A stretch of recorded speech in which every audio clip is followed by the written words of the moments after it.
Friends, how are you. स्वागत है आपका अपनी केमिस्ट्री की क्लास में। हम लोग पढ़ रहे हैं विद्युत रसायन चैप्टर 3। बच्चों, चैप्टर 3 लगभग पूरा होने वाला है। इसमें अगर किसी भी तरह की कहीं कोई समस्या आ रही हो तो आप मुझसे पूछ सकते हैं। ठीक है, आज इस वीडियो में हम पढ़ेंगे बैटरीज। ठीक है, बैटरियाँ क्या होती हैं। इससे पहले देखो, हम इस सेल में पढ़ते आ रहे हैं। हमने दो तरह के सेल पढ़े थे, इलेक्ट्रोलाइटिक सेल यानी कि विद्युत अपघटनी सेल और इलेक्ट्रोकेमिकल सेल यानी कि विद्युत रासायनिक सेल। विद्युत रासायनिक सेल की जो क्रियाविधि हमने पढ़ ली है, उसमें नेंस समीकरण हमने पढ़ ली है। ठीक है, उससे आगे हम पढ़ रहे हैं इलेक्ट्रोकेमिकल सेल्स का ही एक पार्ट है बैटरीज यानी कि बैटरियाँ। बैटरियाँ क्या होती हैं। ठीक है, बैटरी का मतलब होता है बच्चों की, जब इलेक्ट्रोकेमिकल सेल्स को या श्रेणी क्रम में जोड़ देते हैं, दो या दो से अधिक सेलों को जब संयोजन कर देते हैं, उस संयोजन को ही हम बैटरी कहते हैं। ठीक है, आम बोलचाल की भाषा में बैटरी या सेल दोनों ही कह सकते हैं हम। ठीक है ना, समझ में आई ना चीज़। दो या दो से अधिक सेलों के संयोजन को बैटरी कहते हैं। समझ में आ गई। अब बैटरी भी इलेक्ट्रोकेमिकल सेल पर ही बेस होती हैं। ठीक है ना, तो गैल्वेनिक सेल या विद्युत रासायनिक सेलों को श्रेणी क्रम में जोड़ने पर प्राप्त युक्ति को ही बैटरी कहते हैं। बैटरी में भी गैल्वेनिक सेल के समान ही रिडॉक्स अभिक्रिया द्वारा रासायनिक ऊर्जा से विद्युत ऊर्जा प्राप्त होती है। ठीक है, अब बैटरी जो होती है वो दो तरह की होती हैं, प्राथमिक बैटरी या प्राथमिक सेल और द्वितीयक बैटरी या द्वितीयक सेल। देखो, प्राथमिक और द्वितीयक का मतलब क्या है। प्राथमिक का मतलब है कि एक बार हमने इससे रासायनिक ऊर्जा से विद्युत ऊर्जा प्राप्त कर ली तो हम इसे दोबारा चार्ज नहीं कर सकते। ठीक है ना, एक बार काम में लिया और फेंक दिया, यानी यूज एंड थ्रो वाली बात। लेकिन द्वितीयक बैटरी क्या होती है कि हमने रासायनिक ऊर्जा से विद्युत ऊर्जा प्राप्त कर ली, तो अगर हम विद्युत ऊर्जा देंगे तो हमें वापस रासायनिक ऊर्जा भी प्राप्त हो जाएगी। ठीक है, यानी कि दोनों तरीके की ऊर्जाएं इसमें अंतर परिवर्तित हो सकती हैं, या हम ये कहें कि इसमें जो ऊर्जा होगी वो, ये जो रासायनिक अभिक्रिया होगी, इसमें एक तरफ होगी और इसमें दोनों दिशाओं में चलती है। अब देखो, प्राथमिक सेल का उदाहरण देखते हैं हम। उदाहरण से अपन को समझ में आएगा प्राथमिक सेल। देखो, हमने घरों में देखे, अपनी घड़ी में या रिमोट में सेल डालते हैं ना। ठीक है, घर में गीज़र है या कैमरा है, उसमें सेल डालते हैं। वो सेल कैसा होता है कि एक बार सेल खत्म हो गया तो हम उसे फेंकना पड़ता है। हम उसे रिचार्ज कर सकते हैं क्या? नहीं कर सकते। उसको चार्ज करके हम दोबारा काम में नहीं ले सकते। इसका मतलब वो सेल किस प्रकार का है? प्राथमिक सेल है। ठीक है ना, प्राइमरी सेल है कि एक बार काम में लिया और फेंक दिया। ठीक है, लेकिन देखो, आपने देखा है कि फ़ोन की बैटरी, फ़ोन को अपन काम में लेते हैं तो उसकी बैटरी कम हो जाती है, ख़त्म होने लगती है। फिर हम उसको इलेक्ट्रिसिटी से कनेक्ट कर दें, उच्च विद्युत वाहक वोल्टता के स्रोत से जोड़ दें, तो वापस उसे हम चार्ज कर सकते हैं। तो वो बैटरी कैसी हो गई? द्वितीयक बैटरी हो गई। ठीक है, इस तरह से घरों में अपने इन्वर्टर होता है कि जब लाइट चली जाती है तो इन्वर्टर से हमें लाइट मिलती है। फिर लाइट आती है तो इन्वर्टर, जो लाइट आ रही है उससे वापस चार्ज हो जाता है। लाइट का मतलब क्या होता है? विद्युत ऊर्जा। ठीक है ना, तो इनकी स्ट्रक्चर के बारे में हमें कुछ एग्जांपल्स पढ़ने हैं। ठीक है ना, तो सबसे पहले बात करते हैं अपन प्राथमिक सेल का।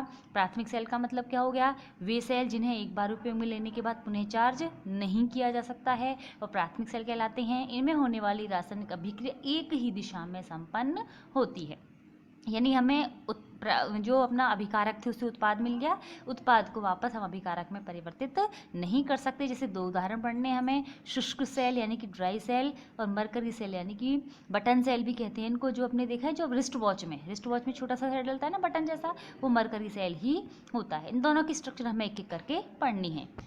देखिए, ड्राई सेल यानी कि शुष्क सेल। देखो, पहले इसकी स्ट्रक्चर देखते हैं। अपने घरों में जो सेल होता है ना, वो किस कैसे, कभी अगर आपने ख़राब सेल को तोड़ के देखा हो तो हमने देखा है, जब हम उसको खोलते हैं सबसे ऊपर उसमें कागज़ की और प्लास्टिक की कवरिंग होती है।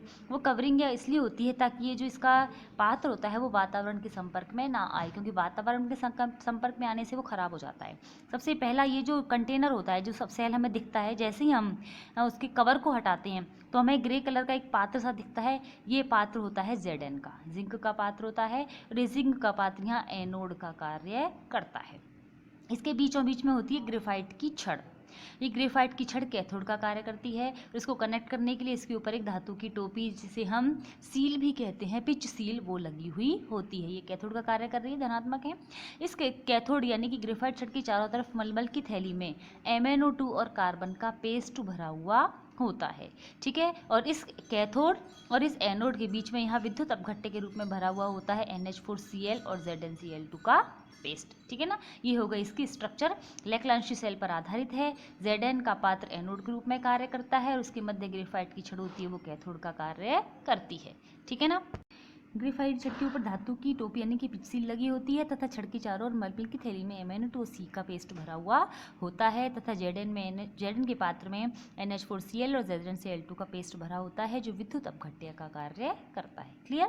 अब देखते इसकी मैकेनिज्म क्या है, क्रियाविधि क्या है, ये कैसे काम करता है। हमने क्या कहा कि Zn का पात्र क्या काम कर रहा है यहाँ, एनोड का। एनोड का मतलब जहाँ ऑक्सीकरण होगा तो Zn अपना दो इलेक्ट्रॉन त्याग कर Zn+2 बनाएगा, ठीक है ना। और Zn+2 बनाने का मतलब ये कौन सी रिएक्शन हो गई, ऑक्सीडेशन हाफ रिएक्शन।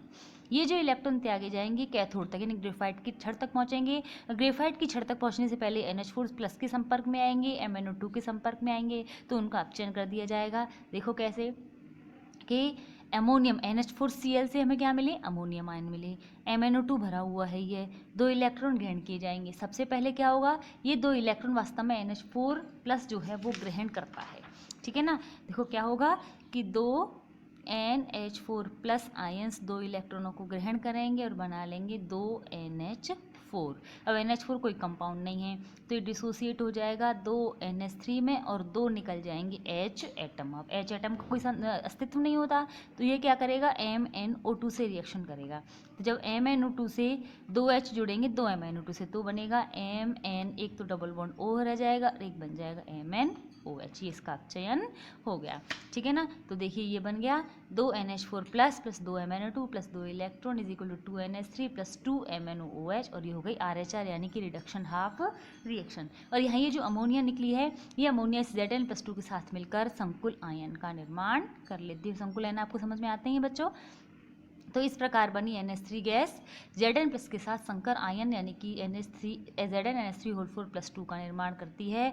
तो कुल सेल अभिक्रिया क्या हो गई, देखो बच्चों कुल सेल अभिक्रिया हो गई Zn, दोनों को सम करते हैं हम, ये और ये इन दोनों को जोड़ना है तो Zn को तो यहाँ जोड़ना है, Zn+2 को यहाँ जोड़ना है, इलेक्ट्रॉन से इलेक्ट्रॉन कट जाएंगे, ठीक है ना। तो क्या रिएक्शन हो गई, Zn+2 NH4+ plus 2 MnO2 electron से इलेक्ट्रॉन कट गए is equal to Zn+2 plus 2 NH3 plus 2 MnOOH, ठीक है ना। ये होगा इसकी कुल सेल अभिक्रिया। क्लियर बच्चों, बहुत इंपॉर्टेंट है, छोटी सी चीज़ है लेकिन बहुत इंपॉर्टेंट चीज़ है ये, ठीक है। इस सेल का जो वोल्टेज होती है लगभग 1.5 वोल्ट का होता है, 1.5 वोल्ट का होता है, ठीक है। इससे हम और ज़्यादा वोल्टेज की हमें इलेक्ट्रिसिटी की आवश्यकता होती है तो हम क्या करते हैं, इनको श्रेणी क्रम में जोड़ देते हैं। आपने देखो कई खिलौनों में 4 सेल डलते हैं, रिमोट में 2 सेल डलते हैं, ठीक है ना। तो वो अकॉर्डिंग टू नीड है कि हमें जितनी ज़्यादा ज़रूरत है एनर्जी की हम उतनी ही सेलों को श्रेणी क्रम में जोड़कर उतनी ही गुना वोल्टेज प्राप्त कर सकते हैं, ठीक है ना। इनका उपयोग किया जाता है खिलौनों में, रिमोट में, दीवार घड़ी में आदि में, ठीक है ना। अब इसका एक ड्रॉबैक है, एक कमी है इसकी। वो कमी क्या है कि इसमें जो Zn धातु होती है ये बहुत ज़्यादा क्रियाशील धातु है, ठीक है ना। और यहाँ ये NH4Cl जो होता है ये अम्लीय प्रकृति का होता है। तो अगर हम इस सेल को काम में नहीं भी ले रहे हैं तो भी NH4Cl की अम्लीय प्रकृति होने के कारण ये Zn से लगातार क्रिया करता रहता है जिससे Zn को गला देता है यानी कि उसका संक्षरण कर देता है और सेल में छेद हो जाते हैं।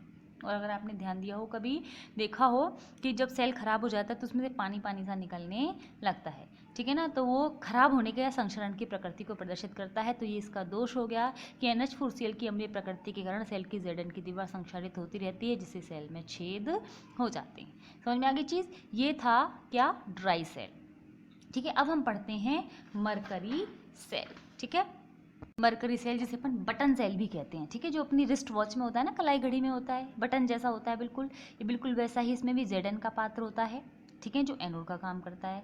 ग्रेफाइट की छड़ होती है जो कैथोड का काम करती है, यानी कि Zn और यानी एनोड और कैथोड तो बिल्कुल वो ही हैं जो शुष्क सेल में थे, लेकिन विद्युत अपघट्य बदल गया। यहाँ पर विद्युत अपघट्य के रूप में होता है HgO और KOH का पेस्ट, मर्क्यूरी ऑक्साइड और पोटेशियम हाइड्रोक्साइड का पेस्ट यहाँ काम में लिया जाता है विद्युत अपघट्य के रूप में, ठीक है ना। तो अब एनोड क्या है, Zn का पात्र। तो Zn का पात्र एनोड है तो क्या करेगा, 2 इलेक्ट्रॉन त्याग कर ऑक्सीकृत हो जाएगा, ठीक है ना। तो सबसे पहले Zn ने 2 इलेक्ट्रॉन त्यागे, ये जो त्यागे गए 2 इलेक्ट्रॉन हैं KOH के OH- आयनों ने ग्रहण किए और H2O के रूप में परिवर्तित हो गए। तो ये बन गया Zn plus 2OH- is equal to ZnO2 plus H2O plus 2 electron. ये हो गई ऑक्सीडेशन हाफ रिएक्शन, ठीक है। अब अपचयन होगा तो कहाँ जाएगा, इलेक्ट्रॉन्स यहाँ से होते यहाँ जाएंगे, HgO KOH तो खुद पार्टिसिपेट कर ही रहा है, HgO के पास पहुँचेंगे तो HgO में से जो Hg होगा वो इलेक्ट्रॉनों को ग्रहण करेगा। Hg किस रूप में है यहाँ,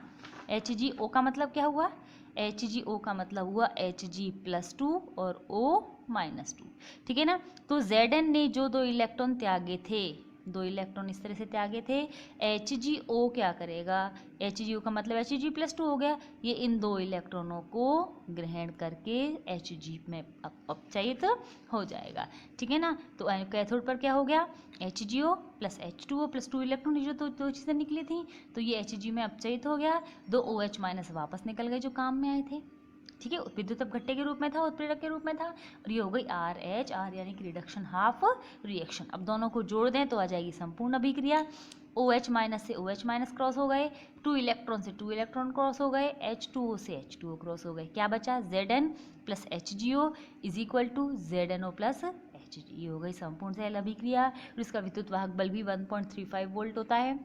इसका उपयोग घड़ी में, खिलौनों में या सुनने, कान में सुनने वाली घड़ी मशीन जो होती है, कैलकुलेटर, कैमरा आदि में किया जाता है, ठीक है ना। ये 2 प्रकार के 2 सेल हो गए, 2 उदाहरण हो गए किसके, प्राइमरी सेल की। प्राइमरी सेल का मतलब क्या था, जिनको एक बार में प्रयोग में लेने के बाद हम दोबारा उनको चार्ज नहीं कर सकते, ठीक है ना। जैसे घड़ी में डलने वाला या रिमोट में डलने वाला शुष्क सेल, जिसको अपन पेंसिल सेल भी कहते हैं। दूसरा ये रिस्ट वॉच में या कैलकुलेटर में डलने वाला बटन सेल या मरकरी सेल, ठीक है। अब हम देखेंगे सेकेंडरी सेल्स यानी कि द्वितीयक सेल।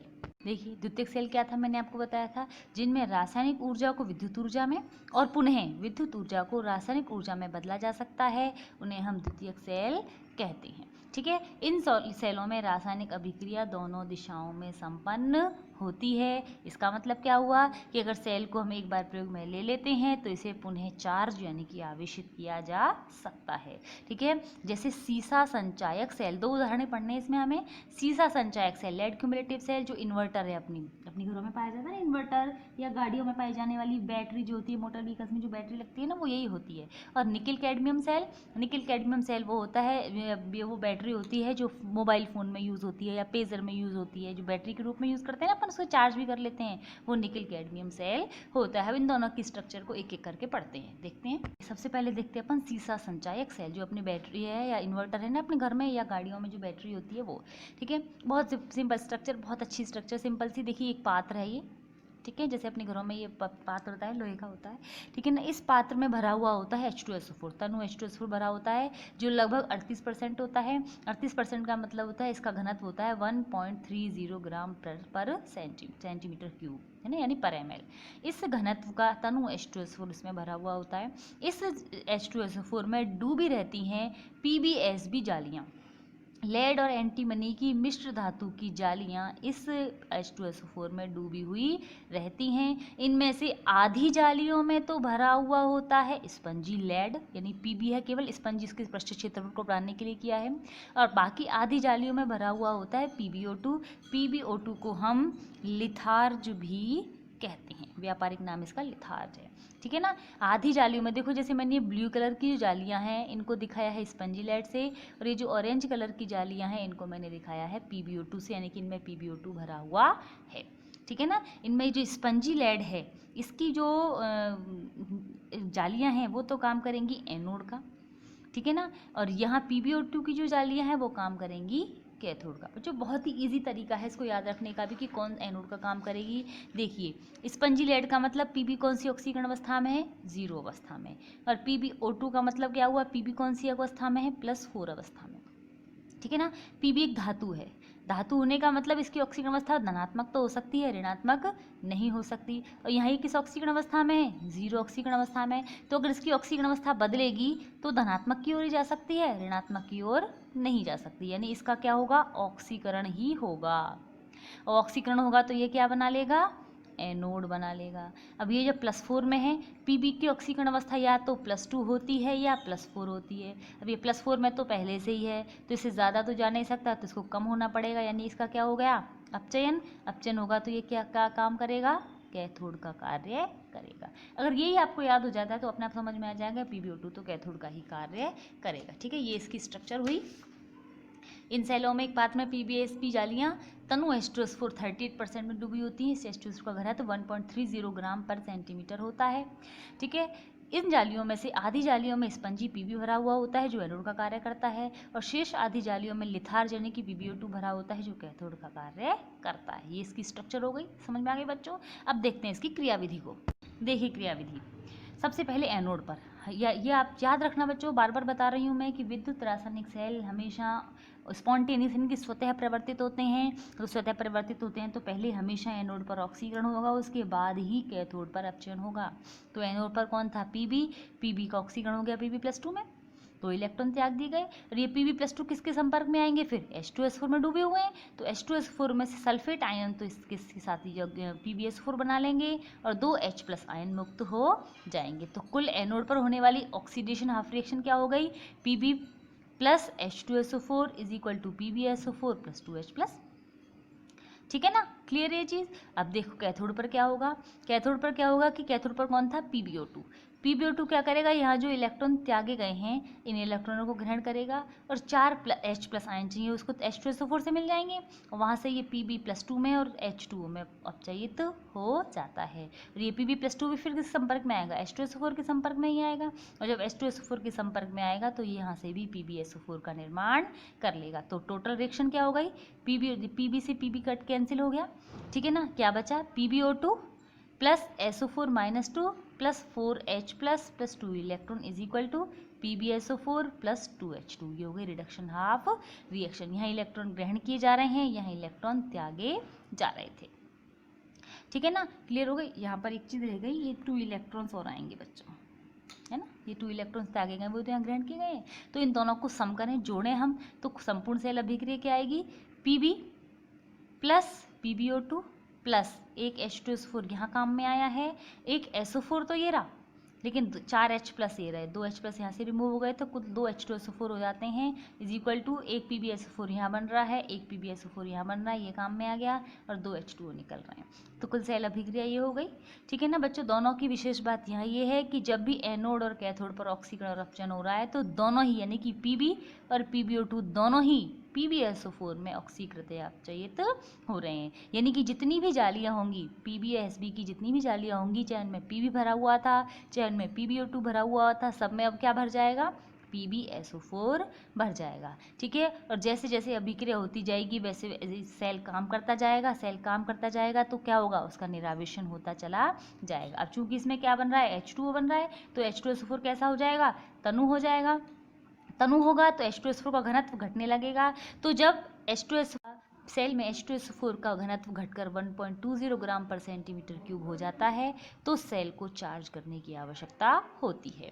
और सेल को उच्च विद्युतवाहक बल के स्रोत से जोड़ने पर सेल की अभिक्रिया विपरीत दिशा में होने लगती है जिससे सेल चार्ज हो जाता है। चार्जिंग या आवेशन के समय होने वाली अभिक्रिया निम्न प्रकार है। जो निरावेशन के समय की अभिक्रिया थी वो बिल्कुल उल्टी है, ठीक है ना।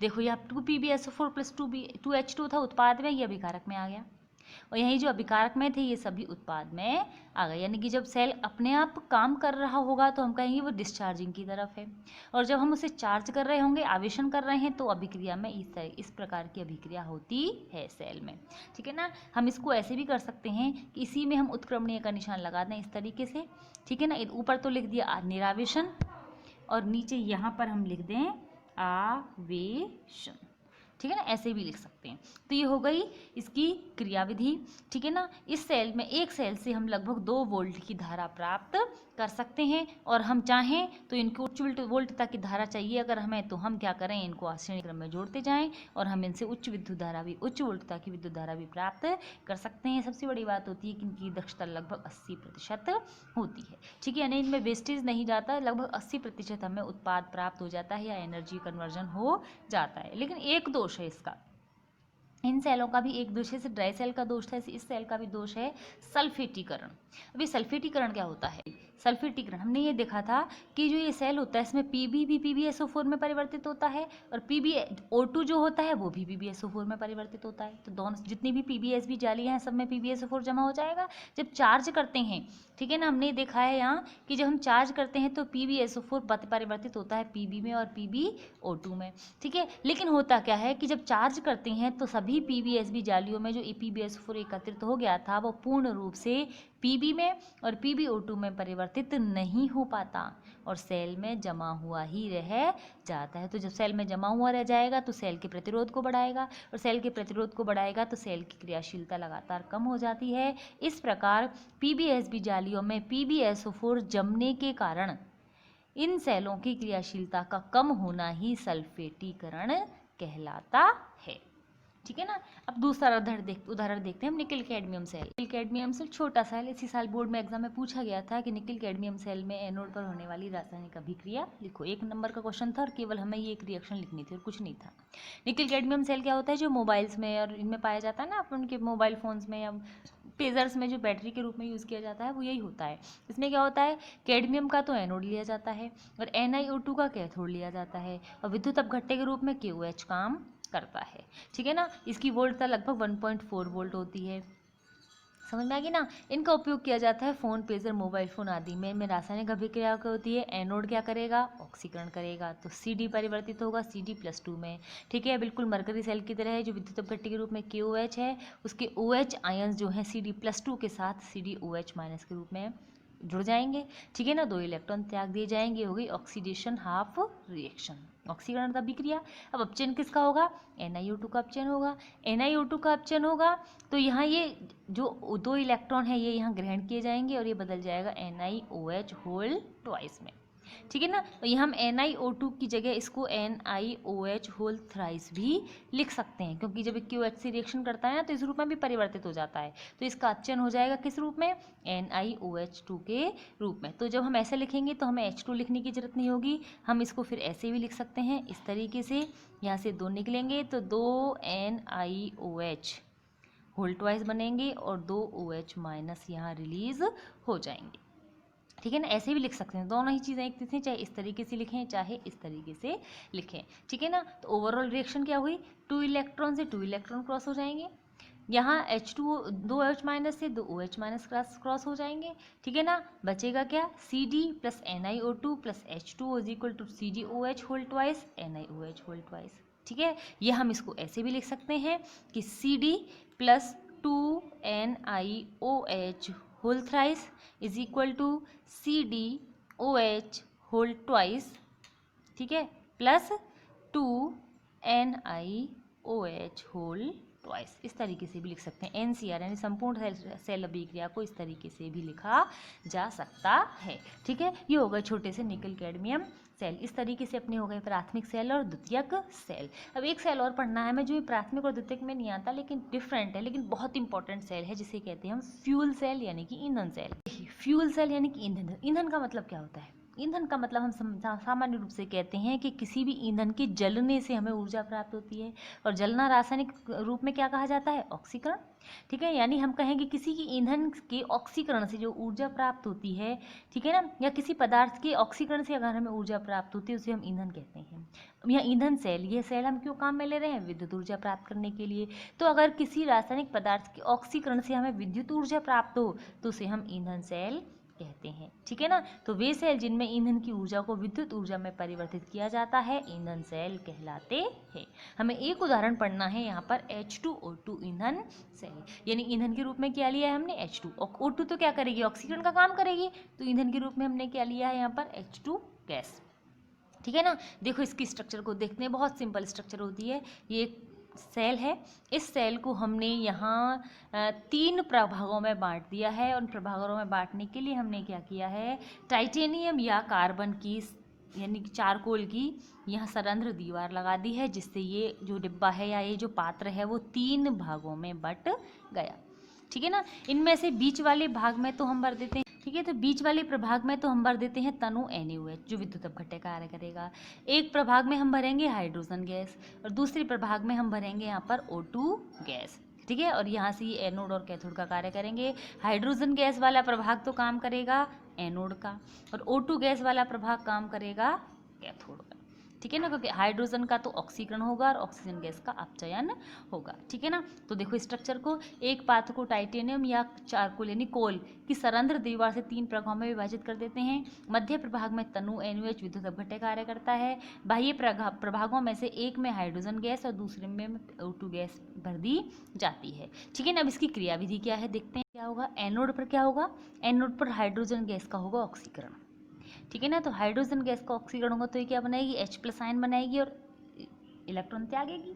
ठीक है ना, और जो H+ आयन बनाएगी तो ये जो यहाँ OH- आयन्स है वो इसके साथ अटैच हो जाएंगे और H2O का निर्माण कर लेंगे। देखो क्या मतलब है इसका, मैं फिर से समझाती हूँ आपको। देखिए हमने लिए 2 H2 अणु, ठीक है, इन्होंने 2 H2 अणुओं ने 4 H+ आयन में बदले, 4 हाइड्रोजन अणु कुल मिला के, तो इसके लिए 4 इलेक्ट्रॉनों को त्याग दिया और ये 4 H+ आयन फिर संपर्क में आएंगे 4 OH- आयनों के। ये कहाँ से आए हमारे पास, ये NaOH से मिल गए इसको, तो क्या बना लिया इसने 4 H2O। तो रिएक्शन क्या हो गई, 2 H2 plus 4 OH- is equal to 2 H2O plus 4 H2O plus 4 electron. ठीक है ना, ये हो गई कौन सी अभिक्रिया, एनोड पर होने वाली अभिक्रिया। अब कैथोड पर क्या होगा, कैथोड पर है O2 गैस। कैथोड पर जो O2 गैस है वो इन दोनों के संपर्क में आएगी, यानी जहाँ इलेक्ट्रॉन और पानी का अणु लिया गया है तो O2 गैस क्या करेगी, 4 H+ आयन जो बन रहे हैं ना, और 4 इलेक्ट्रॉनों के साथ मिलकर 4 OH- आयन बना लेगी। ठीक है ना, समझ में आई चीज़। O2 गैस ने यहाँ किसके साथ अभिक्रिया की है, देखो एक ऐसे भी समझ सकते हो कि यहाँ क्या बन रहा था, 4 H+ और 4 इलेक्ट्रॉन। ठीक है ना, ये क्या था, O2 गैस। इस O2 गैस ने 4 इलेक्ट्रॉनों को ग्रहण कर लिया पहले तो। ठीक है ना, ये 4 इलेक्ट्रॉन ग्रहण किए तो ये बना लिए इसने 2O-2, और ये 2O- जो हैं अभी किससे मिलेंगे, 4 H+ से मिलेंगे, तो 4 H+ plus 2O- is equal to H2O के 2 अणु। समझ में आई ना चीज़। ठीक है ना, देखो 2 तरीके से लिखते हैं, हमने विद्युत अपघट्य को शो करना है तो OH- आयन ले रहे हैं, नहीं तो नहीं लेते हैं तो हम ऐसे भी लिख सकते हैं कि 2 H2 is equal to 4 H+ plus 4 electron. ये तो हो गई ऑक्सीडेशन हाफ रिएक्शन। फिर एनोड पर, कैथोड पर क्या होगा, O2 के पास ये 4 इलेक्ट्रॉन पहुंचेंगे और 4 ही H+ आयन पहुंचेंगे। ये जब 4 इलेक्ट्रॉनों को लेंगे तो ये पहले तो बनाएंगे ये मिलके 2O- आयन, ऋणात्मक आयन बन गए। ऋणावेशित आयन इनके साथ संपर्क में करेंगे तो ये बना लेंगे 2 H2O। ठीक है ना, तो कुल मिला के इसको हम ऐसे भी लिख सकते हैं कि 2 H2 plus O2 is equal to 2 H2O। ठीक है ना, लेकिन जब हम ऐसे लिखते हैं रिएक्शन एक्चुअली यही हो रही है, लेकिन इसमें OH- आयंस नहीं आ रहे हैं ना, तो हमें ये नहीं पता चलता कि फिर हमने NaOH क्यों भरा था। तो लास्टली देखो इलेक्ट्रॉन हुई तो हुआ तो यही है, 2 H2 gas plus 2 O2 gas, 1 O2 gas is equal to 2 H2 liquid form में बन जाता है। ठीक है ना, कुल सेल अभिक्रिया हो गई। इस सेल का विभव होता है 1.299 वोल्ट। ठीक है, इसी श्रेणी क्रम में जोड़कर हम इतनी ऊर्जा प्राप्त कर सकते हैं, कितनी, 1 किलोवाट तक की ऊर्जा प्राप्त की जा सकती है। इनका उपयोग अंतरिक्ष यानों में किया जाता है। ठीक है, क्यों किया जाता है, देखो जब यहाँ इसका ऑक्सीकरण हो रहा है, दहन हो रहा है एक तरह से, तो क्या बन रहा है, H2O। H2O कोई प्रदूषक नहीं है, यानी इससे हमें कोई भी अपशिष्ट पदार्थ प्राप्त नहीं होता, बल्कि क्या प्राप्त हो रहा है, H2O लिक्विड प्राप्त हो रहा है पेयजल के रूप में, जिसको उपयोग में किया जा सकता है। ठीक है ना, तो अपोलो में भी जब इसको उपयोग किया गया था तो प्राप्त H2 का उपयोग पेयजल के रूप में किया गया था। इसके अलावा दूरदर्शन प्रसारण केंद्र जो होते हैं वहाँ भी शक्ति के स्रोत के रूप में भी इसका उपयोग किया जा सकता है। और यहाँ हम H2 गैस के रूप में छोटे हाइड्रोकार्बनों का उपयोग भी कर सकते हैं, जैसे CH4, C2H6, C3H8, लेकिन उनमें थोड़ा सा ही होता है कि उनमें H2O के साथ में थोड़ी सी कार्बन डाइऑक्साइड या कार्बन मोनोऑक्साइड भी प्राप्त होती है, लेकिन इस ईंधन सेल में H2O2 ईंधन सेल में किसी प्रकार की कोई अपशिष्ट गैस या अपशिष्ट पदार्थ प्राप्त नहीं होता। ठीक है, इस तरीके से ये हो गया आपकी सेल जो हमें सिलेबस में पढ़ने थे। समझ में आ गया बच्चों, प्राइमरी सेल यानी कि प्राथमिक सेल जो एक बार विद्युत ऊर्जा को प्राप्त कर लेते हैं, यानी रासायनिक ऊर्जा से विद्युत ऊर्जा प्राप्त कर ली जाती है, तो हम उन्हें चार्ज नहीं कर सकते, उन्हें हमें फेंकना पड़ता है, जैसे शुष्क सेल, ड्राई सेल, जिसे हम पेंसी सेल भी कहते हैं, दूसरा मरकरी सेल जिसे हम बटन सेल भी कहते हैं। सेकेंडरी सेल वो होते हैं जिनसे हमने एक बार रासायनिक ऊर्जा से विद्युत ऊर्जा प्राप्त कर ली तो हम वापस उनको चार्ज कर सकते हैं और फिर बार बार उपयोग में ले सकते हैं। उनका सबसे बड़ा फ़ायदा ये होता है कि हम उनको बार बार में उपयोग में ले लेते हैं। जैसे हमने देखा था इन्वर्टर या अपनी मोटर गाड़ी में पाई जाने वाली बैटरी जिसको सीसा संचायक सेल कहते हैं, और दूसरा हमने पढ़ा था निकिल कैडमियम सेल जो अपनी मोबाइल की बैटरी में पाया जाता है। ठीक है ना। तीसरा हमने पढ़ा है H2O2 सेल। H2O2 सेल को हम ईंधन सेल भी कहते हैं जो अधिकांश से अंतरिक्ष यानों में उपयोग में लिया जाता है। उम्मीद करती हूँ आपको ये सेल का जो कॉन्सेप्ट यानी बैटरीज का जो कॉन्सेप्ट है वो समझ में आ गया होगा। Thank you.